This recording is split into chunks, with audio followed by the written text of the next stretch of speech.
ہمیں سوچنا پڑے گا کہ کیسے ہم اپنی آمدنی بڑھائیں. تو جو ہم نے اپنی کنسٹرکشن پہلے سے کھولی اور انڈسٹری کو کھولنے کی کوشش کی, مقصد ہی اس کا یہ ہے کہ ایک تو لوگوں کو روزگار ملے, کیونکہ جو دیہڑی دار تھے, جو غریب طبقہ تھا, اصل تو اس کے اوپر بوجھ پڑا ہوا ہے.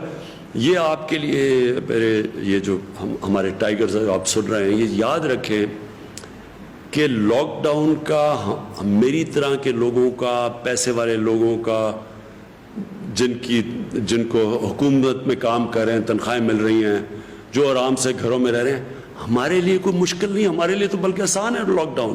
ہماری تو زندگی آسان ہو سکتی ہے.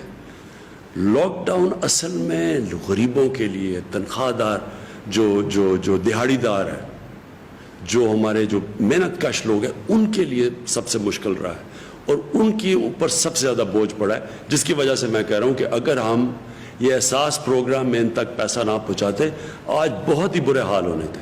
لیکن احساس کتنا اور پیسہ دے سکتا ہے, اس لیے ہمیں یہ جو آگے ساری بزنسز کھول رہے ہیں, اور اس لیے ضروری آپ کا پھر لوگوں پہ SOP پہ عمل کروانا, کیونکہ جب آپ عمل کروائیں گے تو یہ جو ہمیں ضرورت نہیں پڑے گی لاک ڈاؤن کی, اور ہماری معیشت چلنی شروع ہوگی, لوگوں کو روزگار ملے گا.